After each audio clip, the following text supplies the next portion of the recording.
Hanton todo mi tole mi kudo le renu lo kudo beji minononu hodonu wekete wezra weke soleil FM pamilo pe mi ton sesin jefa we do semi pojito kon la me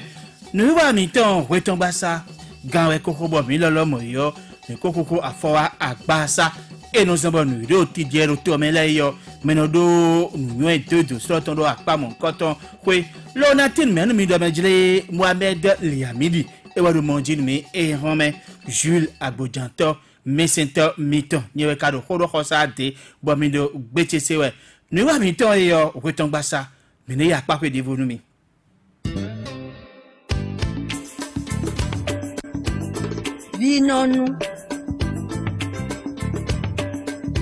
Vinonu e vinonyo gbede jono mi ton lolo mo yo e kokoko wa fo wa agbasa donu mi donu Agbojanto mi kudo le wenu ma gandia mi ro fi ganji lo kudo ali oh mi kuna merci beaucoup mais la Jean Poton voilà Poton todo mi ton la mi de so dan ni mon coton a todo mi ton pedi no tole do po e mi yotin menu mi do mejele sai me mi de die yo mi me yin Poton todo mi ton le yo mi na no da mi wa gba sa bo mo je me mi dele yo mi ka do to ho nu yo mi na no so lo na so ike oji bo buka todo mi ton le yo mi na no ma o pepe me la ho Jean Poton todo mi ton beji no to me la do ndi lo na gonna of la voix e akodo e ku pe do mi wow mi de jira gbe ro fia noe anakambi mi do noe ro jijele wo yo eyan noe mi mode wo mi na do mi do pesi so me hun no fi bro de mo nu kun je me do na clean apaton do mi di sino mi ko tun yen do me je agba isa yo enu afelo no gbogbo nu wa cho ko e do hore bo a apako enu wa mi tonton e rometon yo ali temlegbe kaja we tam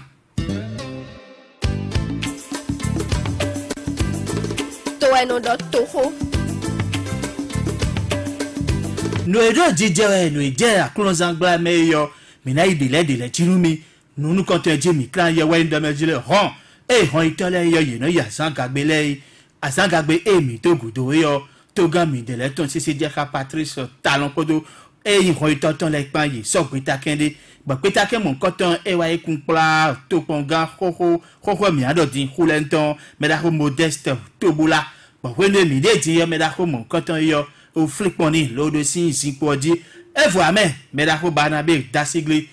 hon ito no penukundo ateke pa ni se afowa to ko we yo lolomo yo to di we yo to sa lo plo lolomo yo dido ba ye we le yo iba o sin pe tonpon do ton ko de je ko nu ye akungba si ko de do fi yon deux do kutanu mi ma o wewe go me da ko Jean Poton todo mi ton peji na to petake mo ko to ka srosia check pa si agbasa yo na mi de mi ka mo petake no gbentam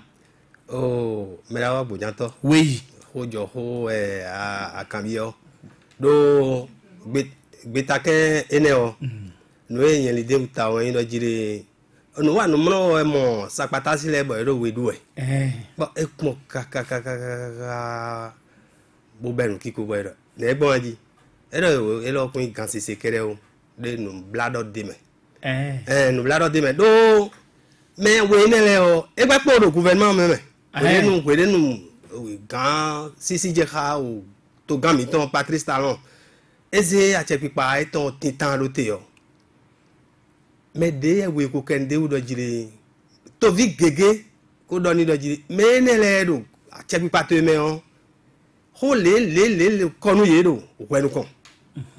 e do money to gan mi don ka blo me de bo e mo ran senu e do to vi le de a o e jodo kanflan e jodo do ede su ono do jire mina inukun mi to do mo e ka inukun to do mo nu bobo bo an je po intota e ta to ndo po je po intota to bore ye me we ne lewe no po bo bla se e mata se a o no di se e vlese bodo 28 octobre 2017 ouais fli asikoso glonu sisi jaha me liadi soglo bodo di ay kungba khode je koni okete de to agbode asan bo khoro po tan me bo ina de se jan be de se ide se o do wa po no le da hon be ko to gbe bo ina zibuli jan we ma wo se do ji ya gonzame ni o ye wuli ya we kaka je gbe di on ho gbe poro wenu kon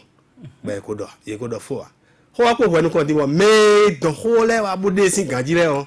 ye do poro ya fini ati po sin glonu ye no ene o edi konvle nu kunche me gunle no iloro konvle bo fon no do theater kabi cantata momi no do ai edi do to me fi mo jam ile de bo no vi mi ton Laurent Metoyon conseil des ministres do po gan ho ito mi ton le yi play ton de tagbe so de no yi do asangagbe le o bo e do 71 millions de e we yi bo placer no ne do bebe ba ko do po 100 millions ne bi wa de gbede 2 millions 500 e wa zo yen do jire me de ma ble me de o bayi ana bayi mo me la ko ja poto mi le poro ko mo nkan ton ji to vi gege ye dele ye mo do meji so mi wenu mi de din yo ye meyin to khorogbeta lo yin to ganton yi kundo khojo kholo na renu lo na mo to vile aroja hun wenu yo e wa zumbo isoko mon koton so yi agonji di aro cantata gontijan dio lo na de kledo menjile e o me nye togan nye we gba mi ame me gba mi yo me mon koton ko no gudo ton kakabo me ne din yo e ko so din lo so do davi gan sin a lo me din togan to vi gege ro ko mon koton do mi na gwa jijo to vi level avoa oh c'est pour no ya gban bu gbagban e do e ko fi mi gbagban de yo na po fi mi clean for de do ko e na ipon ani un ga do mo oh me da o mi ton to gan mi ton sisi jaha Patrice Talon a che pe paton mi ne gege we yeme lo fi no eme ni mu no eme ni bu no akwa me ni do e na wa e jami na ba e pe diyan de nle ka yi gan yen no apon ka bo me no do jire mi ma mo gbe to a so mi se Patrice Talon modo yero kwe ku mera o mi ton yero we jijo do yero kwe jijo do we do e tewu koi nya bo mi na nye baro me de wa nu ido ngbe ma e ma khodo se hun ye ni bo sen baro ni àwọn ìtàn bo sen baro nu me oni khodo se eni khodo se de no blo la bo le bi fi jajaja me jan no mo no do le blo we o eyan me ra o mi ton sisi jaha Patrice Talon de suko tun no jire ko election jawo yo mi yo akwa mi ton le yo ye na ti àwọn e do ko de bo an de bu so fne an de so fne an clé de vlavoa mi do clé de vlavoa mi de to me bo tun de me le di dogbon ya yi me le do mo du ya me le fi no mo no sanu igba fi le bo de kun sanu fi le so aso me iwe ya papa si aso me bo sa kwe me ye no aso de yo ye mama si àjọgbọ́n tọkàn koi ne onya ye kam ye don dare do jire susuru we de ajiganje we de aji ba do pilo mo ka mo no gan mo bo lo kan bi o mi no jire ye do kre aji e o ta me la o ja koto mi do ko do ko si apa pe ma do nu kiko lo til menu to vile do meje we do mi de di yo me la ko modeste to bula kodo àwọn ton le pando e do pono ya alors je ou ton ko do o eyin o ganpa me mi serete ton yo e we yide but the segbo mi dia lido so azan ton tatan go gbe yo e na play so client yo sinu kon but ina do o we ka ye o we do to gan ya we no me da ko modeste to bula e ka do nu gba we to ku ton to ko me bo nya bo to vile e do bo si o to ke bo do adokundu wa lo da fi ya we to vi gege ya vi we ton do fi me koko sato lo no hon to bo nya e so se wusa koko ton a me in tevi sa to atasa to ba bi kro yo e ka gba we ton no fi na yo bonen do po to vi le ko ba do me jire me na e ni flip poni e ma ka flip poni ne boy jo do kaka je we ton no fi na ti e ti lo ma jire aso e wa de bonen boro nu gba we nu yo o me la ho Jean Poton e mo we nu a ya oh Jésus a donné des vies dans la vie. Azone mi kana donné la vie. Mi wayi me do klan ma uton. Azone bi kana donné la vie. Théâtre blow e cantata blow e. Azone bi kana donné. ko do de desi amo ye do bole fodo ewe no bio ayi metome ho enele ho ene de ndi do nwe di o nwe do we no gbe nwe do amati do wali bona igon bona mi ja fe mo gbe do ton ne abi amati da zin na mi mo wali do glo ton ne gbede me la ho ko zewa e ko ze me enele wa bo do ni do me azewa enele o me enele blodo yiwu kekle to gan se gan to gan mo no pon chona ho le mo no pon chona mi eno na foto me bo e ka mo do ni bo e ma se bo ye de janwi gangan so bo you know gba me bo no wa de ton no ni atemele bi so me to na dalo atin bi wa me ana dalo do ko wo ene o yan pokinuwe ene pokinuwe do me gbale o c'est le principe de l'action et de la réaction. Oh, c'est qui doit dire. On doit y voir de moi. Bon, ma donne le dit. Bon, on cadeau. On doit d'ailleurs le dire. Nous doit y aller. Banato vous dit on. Zindo yo. Bon zindo de. Bon la zindo ya wito. Ko ya po do me awe no ya ovi ame. Ganji. We de so ana donne de. Aba ka to donne de ya. C'est tout ina donne. Bon, économie à jamais tu vois une soirée le no wana fla. Nous gbagbo do mo nous serve do we de so a serve de do. E serve do we de so a serve de do. Me do serve do we ni hu no to e. E wa so ma je don po won. A se tu do no to ibo da tu no to do mi hu no mi don ne. Gbede a je don de na won le mi de an blobo no to e na se hui. Bo me ma so mo ya. Bo kaka jo ho ne wo yin vo wa yin vo lo ana de ton. Ajakwiji hande gbo fune o ana de ton mo no blog mo ne e ka se agbe do po mo lo ni blog no aje don po won e ka blog kaka yo e ka blog kaka yo e ma blog mo mele di fiji ne e je fidele bo jo fidele do e te to na blog mo a go je mo blogi we da so to ikon aso we so yin me da gbe do ma wonu kan aso e ko e se do ro pi wa so bo pe so to no aso lo aso chiwe bo aka je fune bo de sin su bo kan sin su do fo bo gbasagbo ton bo je jan gan bo gba jan ton bo je paul do bo blo mo aero mo blo e sin po no doji do glo no me o le ne bo e do polo ka ya o ga ho ito banabe tasi glio ani e ka ye ton de metam o a ho vi do pole we yin a ho vi do pole a we le mo no ton sense ne me no ton je no kono me de me po godo e we ne me ho le no do tasi glio gbon godo e we kan ewe gan ye ton do o ali tonu eye do nde bu blobo da sigli lo ni e o fi ni agbon magbon fune wo e do ase kodo aloko ni e me mo ayi gba de ko donu fi ni o ye donu na bo décret we ma e do nu do nu ene di on président de la république va signer bo le décret présidentiel 2005 do ko we ma ene ko ton. Bon, dis-moi, 2017, ouais, vas-y, arrêtez con. Bon, couignard. Mais bon, donc, nous, on est bon, mais là, on a parti ça, on sort de choix, de vous dire, il y a une idée, mais on a essayé, il y a une idée, c'est, ouais. À mon fils, des c'est beau, c'est, mais des deux criés. Un, on dirait, quand on est de soi, mais on s'est dit, on dirait, coup, et, route coup, et là, bon, et les sous la cour. O creator e na o do misrete e na bo create sia lo me bo misrete amo creator de so ho pede do fre bo na kende o ko do pede do ko flo kan to pede do o no na mi to jiegbe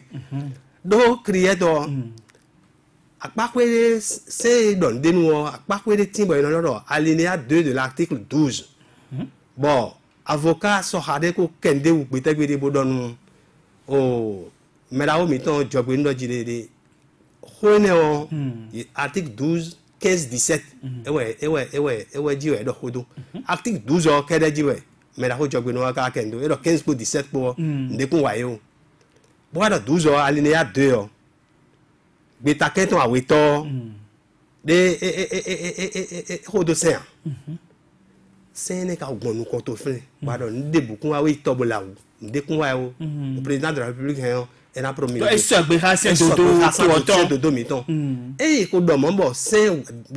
gbe ta ene ko ton bo gbe ta mo ko ton de mi lo jire nuro a blood sen ne wo sen ne so na isinzaro to mi ton me kaka bo e na corriger nu e je do de wa e ka po mo din bo e po mele juger we mais donc il doit tobola il nous connaît normalement il doit être tobola il finit il ouais docteur allo dem dem bon yene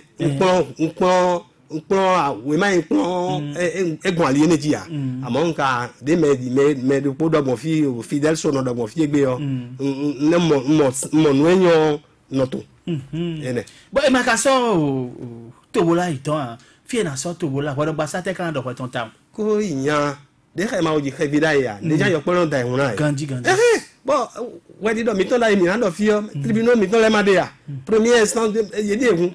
ye na ze ifne boy na do ye ze ifne boy do ni do e wo mi do tan mi ze do e ma do tan bo na do ko eto di ya na zero ya delivery mandat de dépôt boy na zero gan ho we bo na do ko le nu mi na mi mo do 8 mai do di 8 mai de o avle ina le renvoyer de fo 8 avril e bo le pressure dans les 200 dans ton temps go nous en ba mi de ko kan ni Jean Poto nous puis nous ejire nous e ko ya mi na se do nous eble de na blo bon me na ho na le unu de do mele me pe de mo na blo de do e si un le wi ba we de e ka ngadi don de na so mo kakade ya hu nyonu e do chokoto wa ben de na se honde be do mi dia hu o mana hen vra ko wi ko do mi dia mo ko do mo no da ya ida o ne kana do go ko do no da simple for do ko do no si mana vle fe po mblo e de hu de no yo so mo an de gbere to bo mi na se kodo ala ko nu gan sisi je ke Patrice Talon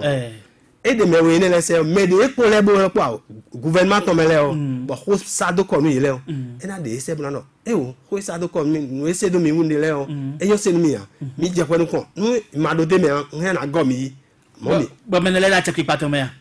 mi do mi tunde vla vo me da ko Jean Poto mi do de si ni vla vo mais la Jean Poto flag beji si kan ji mi de fi ko do mi de fi o ke gbe lo bi SCC ganji mais la bi hu ka tun e Jésus ku fon bon àwọn Victor de ye ke Jésus fon bon mais le lo ji ni e te ka je bo mele di la fa do me ro a we ro Jerusalem mo ma tun no ejo we ro de ne mais la Jean Poto de mi le mo yu fo se do mi mo ni Dion yo fo e wuli do me wi to me do me jile yo fo be ji wa na do je mo to yo mi me wi le ble de po wa mo do gba ri ya me la o ya na to ya ka to gadi mi me no le to do to ne yo mi no ko do to kan ji ne to le o fo mi do se ni me no me la o ja Poto me le ra pa pe mo nkoton agoja do to e do me jile e kun gba do po aton e be fa do me la o to bo la u deji bon mais c'est Poto trop signi wada kungba tomo koton leji bon da na jire ko de ka un kuro to em fi weton no bo weton do fi e igbeta lo FSP yo ye ton gbogbo hu bu si o ton kaka wa ndo me jile sese ja ka to gan mi de le ton yo e lo mo yo o no tenton yo o eyin akungba ko de akungba de lo fina lobo kunpla o eyin ho to gba sa no pe nukundo o ko e kan be ne to mi ton podo to tenten pon yo ba mi se lo to gan lo mo ko akungba weton e ko akungba ne weton do fi bo beta FSP la yo yi do bo hu awoja kaka do mejile e kun so gbe wo deji e na ile we le ru po yo e ja vle ndo po vla vo ya kabi ndo po e kabi la ko Jean Poto adore ma ze a l'autre mo bi emene adore ma ze a l'autre mo bi me gbede ame do no e kon ho wele ji ngbo ko aye kun ma ne ko fune de yo e ma yin sisi je ka Patrice Talon si wenu ne e ko de ho but din we yen mo do ji mi na ha kun ma ne o e pe ena zan ne bi de bu deji o ko yi si on gba dan je me ro tonu yo ni ma fa kun gba to me o ya se ogbe ya mo ki ko do akodo sede but se na kodo se ne ko do aya se ne o e ko do aya ne se ma na da igbe kana sa kun gba c'est pas possible ho bi wi jane o donc e kwa igba ne o e so holo amo o to bulaton e men ya ikun gba ton kere ho ene yo sa de lewe o ye go sa de lewe bo ye o aton wa yi de me e yo e so ha o e te so ha ye na yi da sito do fune o zone réservée au tourisme we do donc c'est une zone déclassée yo vous no yo do mais la route de pêche ye clair de fo nde budu ya gba bo na do ye ja nde blogbe mo na sa nde do fune me mo ai mo e de mo ne donc e na te ho quoi do kweta digudo ina ida siton de gbon ni amamo me la Jean porte me le khodo mi de din bo e ho me din e wa gbaro tanu ye me la to bula poro be o banabe ta sigli pon yo chondo me jile a cheke pa kana so do tele le metele me yo e no badonu me le chire ne ka de gbonu sian ho ne ka de gbonu wadi ho ye ka le wuri dia di do ho a o ko de vado ko ye vla voye wa lo itan kan wa lo bona si hu so to do lo men ya e na si hu so ganda lo men ya e so bado ton vla voye me la Jean porte todo me to mi no le yini ke klebo so ke mi do no do ho sa ma dolo o ho do me le vota o pe ton yo se e do me le vota o pe ton yo se me e ma so mo din chobo ye do te do nu sisi je ha o me do radio fiton Sébastien Germain a jafon do jide de o ye condamné dans 20 ans décision ka o yin me na la dizi donc on ko do dai bo do jide days e si do Miami abi meblo me kan ho bi odo me ne kun plado me ne le wo yes yi wa do ho vuni bo ado ni do ji e o me ne le o yi to bola wunde wa ye a yo didi ati don yes do money bo e na ze yi e aka ze tro bo me le je di tweet ba me ne le o wọ́n no ye be wọ́n lo wo itan ba do je mo do ji yo when so ale go bi e we no no bojan ka ya ana no table na do jire mi na pon de lo yi gbon bi o e chi ni bi do jire ke me ra o mi ton do jire emi le so ma o mo emi kun na di o Saint Thomas ya ne njo ado mo aga o do no mi ne e kun mi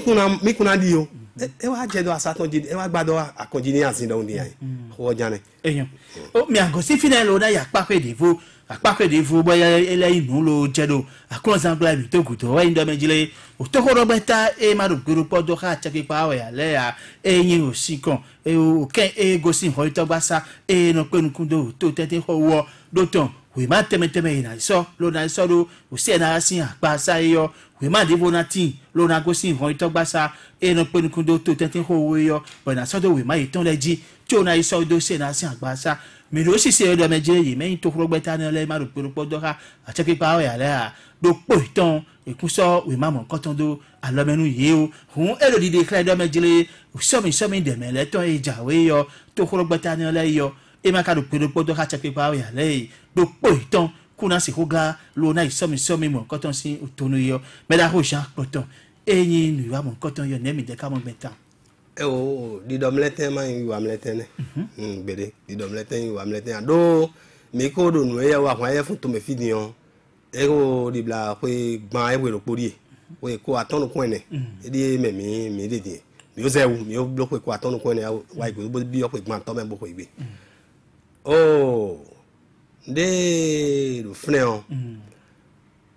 to ye me o yen so yin yo po vu wa mo révolution bon no révolution ngo jo chobo révolution ajo boga mo révolution kaka bo révolution faux bo mi ado démocratie medin ye no kunu kaka mo no di no di ka mi ye gbero gouvernement e lo glo e ndo gouvernement e lo yin me na he mi bio ton révolution me wa démocratie me o mi ja démocratie mo gbe ya o mi na mo gbe de pon do yin wa pon o hu gan ko ima tun fiye no na jidi de mon koton amo ye blo dede do toye wi wesin to e bo me bi de me to ka yin mero ko no to me bi wisin to e bo nde glede wu dandan mi le no do ho bono do wa che pipa o do ji e lo ablo kun yo ndi do mi de we do dagbe wa ni town e me no fun no gudo to e mo no do pe ho e ena blon de bo yan ena do ena ko pe do yan ena yan economo nuwe zo ba do yan akambie do ne ka gbon aka do mo etere do ki ya do nuwe blo yan yero mo o me la o Jean Poton kambia che yo me na mi sinton a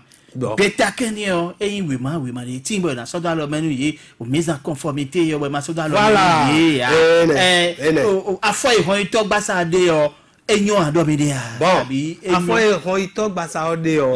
mais wa o kan mi ton die gbero sans langue de bois mi no lodo ai nkanji ele bo me la ho mi ton Saturne Josu yi o fidèle sono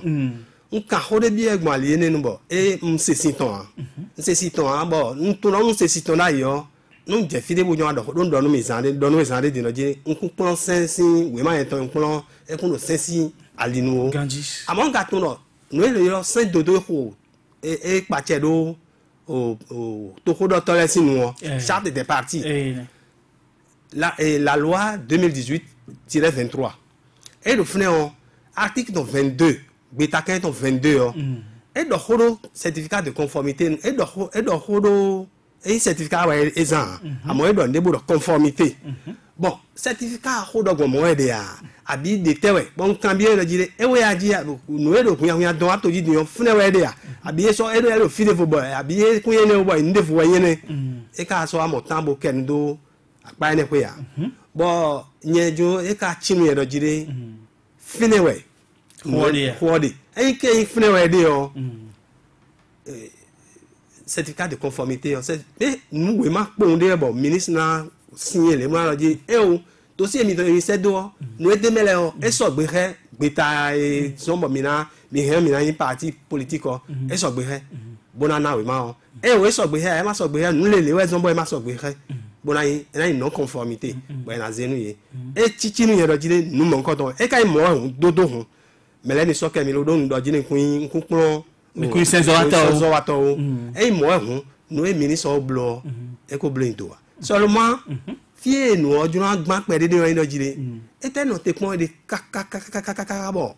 we nu dépôt de dossier wa e wa je nu no ko ne doji donc jora timen mi do benjile e besin akhoso zangbe mi togu do yo e we se na ko yo e je dossier la iji e ne bo mo to boto ije lo na lo yi kaka je ta gbe jawe yo kan ganji azan kwa tonu kun lo pogo o tata gbe jawe yo 26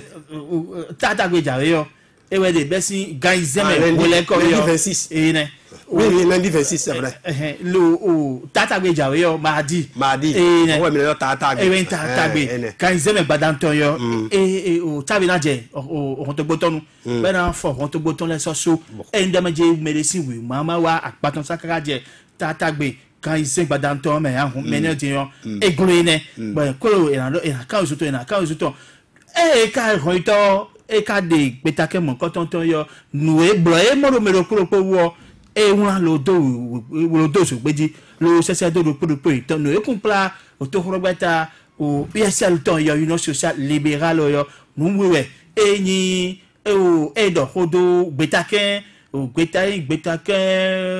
tantango e règlement intérieur étant c'est donc d'autres rogbata mon coton we yo e do hodo we go wa ndo mejile sisi je ka Sébastien Germain a javon yo di do mejile e ko do wa nu même coton pour ça c'est ko yin président d'honneur to gan susu je ka e zero to rogbata mon coton nu we ne mi de ka mon ko gbe mon coton bo e so gbe akabe so gbe ya ho to fu kede we yin o do président d'honneur et non indo po président d'honneur no indo po mais mi mo botun lo me lo diyan gbeto pinpin desibo mi he mi mo asiko de mo lo jire mi dokun do le yo ena no gudo mi ton e won président d'honneur titre honorifique we yo mo ye mo no bureau mene ye no gbeta eno ze ahon kan eno ze da igbo no to ho no ye de me ha e da hon kan me donc même président talon ye na zero président d'honneur ye na zero ye na zesi we me juro yo e me do je me ne le yo ye do ahon no ne me encore que Sébastien a javon no fi do mi ko élection no ko élection yo e na répondre we go no le mi te do ko élection bo do ko élection condamnation de ma ko yi pipe do no e ma do droit na do ko ne c'est pas normal et so bien on so de bois d'autant il do leader de Medjile to robeta USL et do leader de Medjile d'autant we ma de do yi we ma mon coton be ino bio yi ye me sa lo ijilo ko mi so mon coton we ma de clear de Medjile e do wa mi po mi kan mi David gan ho pon be do wa to mi 50 pon yo e no bio ye ka de Medjile sisi je ka Sébastien Germain a jaboton e ye kan zo no bo yi yo e do sewe bo e kun do Medjile de clear de Medjile 50 points ben le sewe ele oh le na don mi yo oh todo mi tore ye ni soke mi do no do yi gbon mo e ye ta do mere kun fio e ya wa do so ko do no to ta do mere kun fio mi ye mo wa gbeto na wo ye do Zande egbe de no kandio. Mais là on s'attendait jo sous do dire. We may know level bi odefu. We man yo. Ba egbe ye kunso na o. Eyin kaze judiciaire le bo kaka je hom de me no na we mama nkan tan yo e wo na ka je hom ya le no écraser 15 ans vraiment do na vlo était pe vlo lo azan à 15 ans était pe vlo lo no so kaka je hom de ma ka no do fune o no do fune o ino jire oh you know ne do ruse amo ene ruse la me ruse bibi hu wa we gometo e we no you know mo amo ene o yin bibi hu me de don do adungbo me o bo rajo ya e o te rage lo boya si ikuma ta rage do rage o a besoin na do xlero mi bi wa we gometo chobna no rage ya amo mais nous ene le o yero bi blue to mi to me do na ti alo ta fu jibiro gbede 5 mi ton do mo yero fune boya mi mo si keze zan yi ma kende une do Sébastien Adjavon mi gbe mi lo beninois we nous e ka wa do to me fi yo ne bien de même bo pon we ko to bu e gbale o on wa publicité bloni gbe ro fi ya nka mo Sébastien Adjavon pon le bo yen pe ko mi na lo mi de le pon amo nu me de pon e don do pon ton pon nous e bloquer Sébastien Adjavon e de yo il ne mérite pas ça et do blonu mon quand on les créa et puis oh kole ka pa cha ro fine me la ho Jean Poton ndo toro to chere ho lo gbe jawe no tiro wele gan ho ito saka la fia e no pe nku do to tete ko we yo e ple mi ko jira zo atole aiso mo bo mi ko kwa fodo agbaton sa yo ni la mo yo yi don lo so to chelo do to chere e de kra do me jele to horo beta wo si we ma wa gba mi ton sa bo wo ne le do pokun ka so gbe ka se yare e don do so mi sin wo do beneto mi to me wo di e de be je na le jago lo na vo we ma ton le blo yo e tin me de me jele e na blo osunwe azan ne ka ko ro kene jawe ne e gbedun le ko nu ye bana blo sunwe yo do po iton kuna si huhu kwa fa do so mi wo de di bo ado me jele se do basa beneto ton e so gbe ta kende bon pétaquin mon côté il a soja que il a disposition transitoire ben pétaquin te diamentonné bon il sort de table mais debout matin de certificat cap de mise en conformité à cap récépissé te là il rien à nagbeyer bon na il somme aussi ton lo il na le raison quand ouais lo na c'est quand je tombe blando oui maman quand on a mais na c'est pour son bon il somme et na groye ya peut-être que naka gosan baton ça dit bon mais les dit on somme ko gi groye ba di do e yo poto peut-être que mon quand on gosin sen do to basa bon ron ito de so do podo nu ton po ton yo e tin do men jile ho mon quand on kin vla voiti mais là go jato oui oh gbepewe donc o do no e zande de no jile won do mere vota e gbe ton yo se ma ze konde nu jile do nu do po wo zero te nu anapon mais là oh mi to si je ha Patrice Talon do ero gbeji yo vo gbeji bo hode fu plano ko yo no mo yin do yiro e na do nu menu o to ho to gan ho boni yayi bo 2013 yo ka jo ado ko to ku ton fi yo se hoje kan ji chere jo ado ko to ku ton fi avocat ton le wa mais là on est sur matin ton mené a fi ko ene no ganji même bi lo fi mais là on est sur le tenton me ame e lo tenton me e lo yo vo gbeji bo e do we obo do pe pa de ekun do ko mo quand on me o donc il est acquitté au bénéfice du doute e ton ba ya bo e de so we po na wa e lo to de me e mo no e ma si no yi sen dodo ezida ide a de to ene on nous vono sinto de pomwe eta voyou ouais no yoro domo nous vono sinto fanfuno sinto ouais beto kana domo buna ya gan buna kaya se poji bo nous e kan se dodo mi ton e na no beko yan e ro jire se dondo beta ke dondo sisi ja hase ba se Adjavon do jire ye do weni boy na se gan no ko bonasu 5 millions yeni do we o te we e do yero mi gbe ame yero ni do te we bo mi na ba ye na ba do na me ka do mo o CADPH commission Cour africaine des droits de l'homme et des peuples. Ouais, non, bon, ouais, dans mon nion. Ni aider ma donne de demain. Nous, de ma fenêtre, de viviser, ouais. Ouais, non, beton, me dit, Mac, beton, oui, goeton, babolo, yek, beton, avec ton jibolo, yé, n'est pas massif, donc on était. Donc, constitution, mais tombe de dire, oh, fiennes, c'est dodo, comme il doit pas pour d'auto,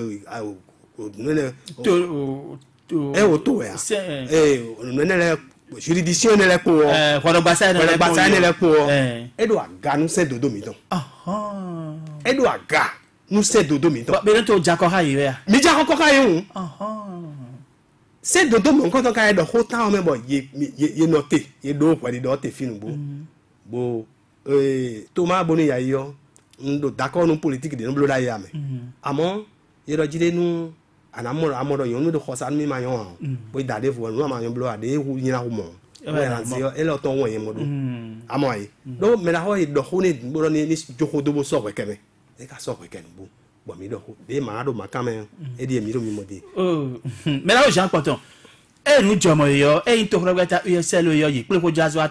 le team de Medjley, et quoi, créateur de Homo, quand on y a. Le bout de pétaque est ton coué nous bon 5 dodo 5 bassa il a quand on disant des pays Afrique à ton yo bon à tel to vie le crocodile et non jamon de dire et des pétaque mon quand on au ton yo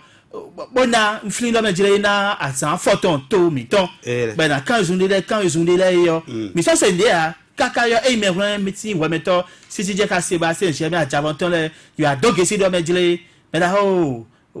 Richard Togono et cause we ma sedo et dalo we ma je ça do coup suprême donc ndelo kula ton vlavo ya ayi de ma gloton era blo mais dem lo wan ton de ya ne so no ne we do jire Socrate do nul ne mauvais volontairement mais de no nyina ya anyina me e do nyina sin wa lo de je so bo do nyina we do no e risque blo me do pono ke de ne zo ya il y a un aléa de dis moi aller assez on s'arrête ça fait ça on est à so bati doit mais nous tu mais assez mais là j'ai un coton il y a zambito ça fait ça dans le horodo e ka nyira enseignant les no ji ande dai bo ntunu si free ha bo ji ya you know do ji syndical mi do mo wa o gbeto na o ye pas possible gbeto na o ye après là moi non tete bon mais là ja o coton donc nous ti mais temps il a déclaré de Medjley ba kun place dira à Javon il a déclaré de Medjley when we à Javon si mais vous c'est vraiment tole e wa créateur si donner même fin de Medjley kuna e kobo do wa de da Medjley bien ça va cassation une cassation bon cassation quoi sur cassation c'est alors meilleur éclair de Medjley noué code cadre final c'est sûr et on de c'était moi tiens il a doté ouais tantan et raison et bio casier judiciaire we go boy doté yo version mais na wala mona kan dire candidat mais blement mais on a répondre ça c'est très sûr il a doté ouais do c'est donc et venu on y avait mis ton Koja so ato ya bi auditeur ne yo intolomito Blaise attaquons dansou et do e bo tu me grandi do dire be taken do no le code pénal mais e fini be taken bo do et to yin article 8 so fini grandi a amo do chire bo mi avie do fidèle so no de so e kun gbe ton ni no hodo mo bo do gbe ma si no yin se mi de su alors que code pénal ne dion yo di we il voblo il va dire il dalo oh gan ki comité de code ben na biowe o ada ho dizande ada Medjley content trop mito wa il a une temps dizande mais na mon comme quand on si ya quand même lo na hu kan no content trop mito le et donc lo na gona vlavo kabi do ni lo na kabi vlavo yo o yin jono mito Jean Poton et do pesi sommet lo na ye siton Mohamed Ali Amidi et ya 64 44 02 44 66 75 72 alors quand miton wele elo tono me miton konton comme quand on lio je la gojanto ndo donu yezu yi gbenu mi me la ho pepe tire ah ndo gbenu jusqu'à 2006 Jean Coton. Merci beaucoup Pépé. Ni kudoko ma se fongwe ma do gugwe. Jula gojata ozuma se gugwe fongwe me awe me ma do flen ni ma o kana komi. Ko de cambio Jula gojata do ki cambio Jean Coton. Et do kolo me to do vivi na mi. Merci beaucoup. O ne mi na ko de nandi. Do ko susu timo Jula gojata cambio Jean Coton. Odo na emondo ko hene ka mondo ko de wa jai bo ito nubio parti le bo ye ba so na we ma ro ye bo ye jora ko avun akodoku yin to awe adversaire do ko parti en tout cas mais vovo no pe won yan akodoku nka mi mo diro o to ga mi ton de friend e ma jiro ma mere ni pe awe jiro ro mra àwọn pe mi ton cho me do ko mo ka ko we no vivi you know konde na ba en lodo we do obudo didimi mi ma yikore le jidin bude didimi ma to su yen we ho do mo ça m'engage ma to suivre élection de na wado 28 avril prochain ma to suivre na teni do nu susu to doje boy in lole na jirado ma do pe so ton de na ipe to gan to kujai ma di ro ho de na ton ho de me boran nyogba udo vei e na déposer en le ko so pe we ne hotel na ton friend donc e di ro hunya pe na to na team majuro amo yele we from mi olo activer e ma we do mereko mi ma ka juro o susu e no su wo don yi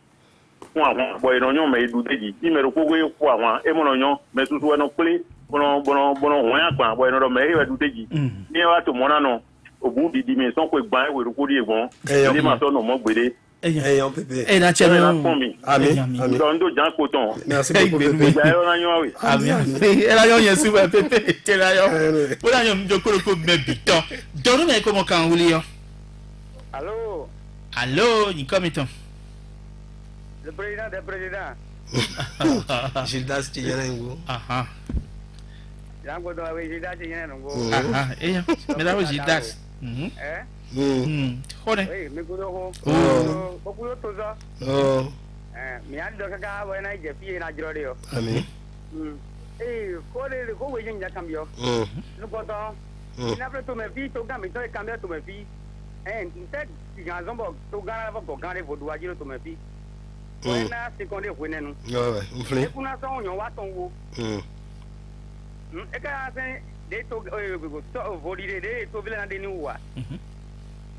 Et na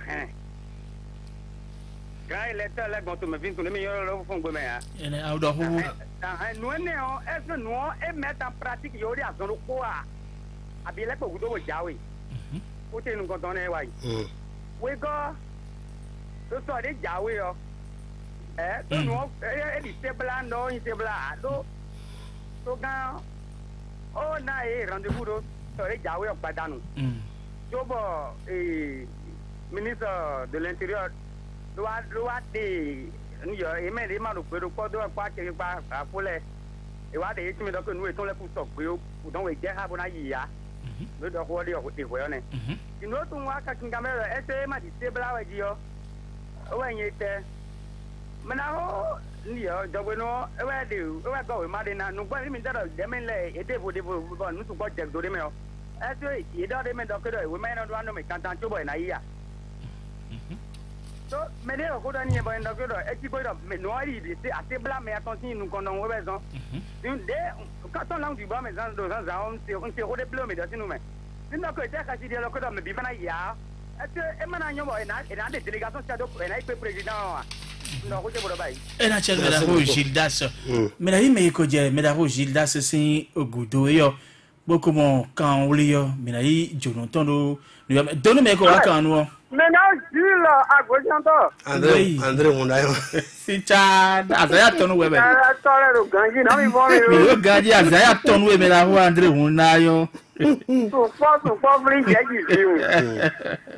ni ata won do ganji mera ko so be ko be la do dagbe yaji Foi gwe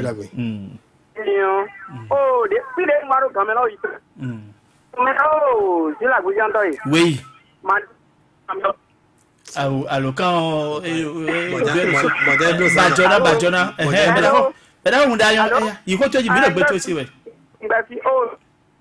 Ai ko la Ouais, di do. pour là, oh, mais là, au bout là.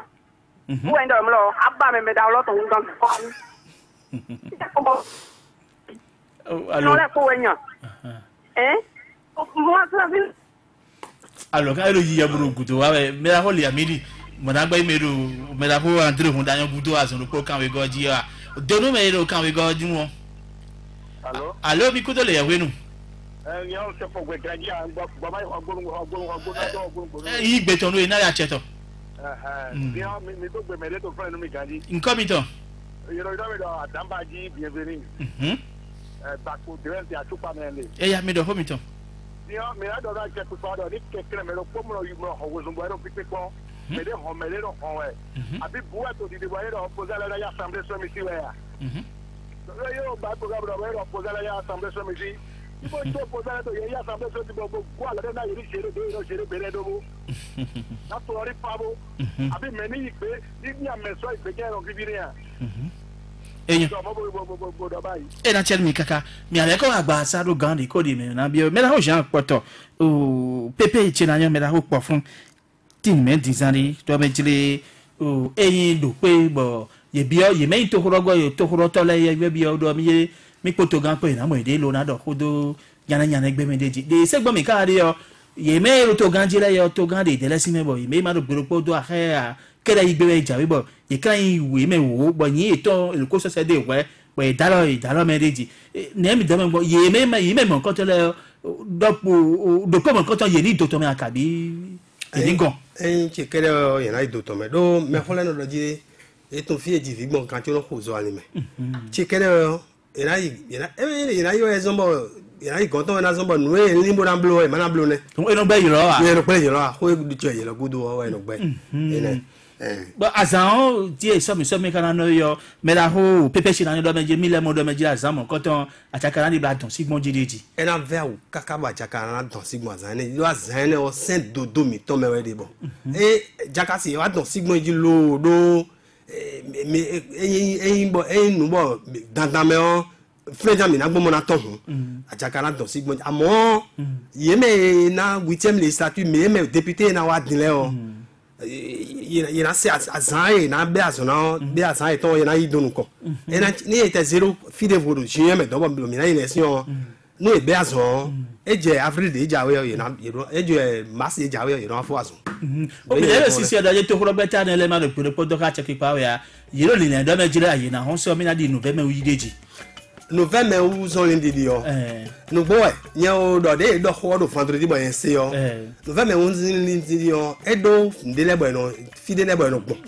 E do han wala ma se do administration. Vendredi zame we e de ko ne do. We tan we na wala ma se do administration bo me na mo bona viser chubo na blo. Marche do lundi yo. E do lundi we me na mo ne. E ka e yo, e so gbe ya. E ka autorisation ba na blo a, autorisation ya. C'est une lettre d'information. Donc, mais le droit, na autorisation. J'autorise la marche. C'est pas une autorisation. Voilà. Ganho, mais la ho, Jean Poton. Oh, non, mais tout le monde est yolé. Mais je ne sais pas yolé. Donc, oh, faut que tu aies gandi. Eh oh, les cas de boy le checker, mais. Bon, bleu de. Eh, na checker, quand on dit tout le mami. À moi, là, le soir, il y a des boy, mais quand le boy, et quand il y a des bois. Merci beaucoup. Mi kaka oton todo mi to mi ni wa mi ton ko ton pasa e hon meton e tame ai do mi hon yo mi me de bona lele ko wa agbasa Mohammed Ali Amidi e wono monji Jules Agbojanto Mesento mi ton ni ono ni wa nu e iwe de vonu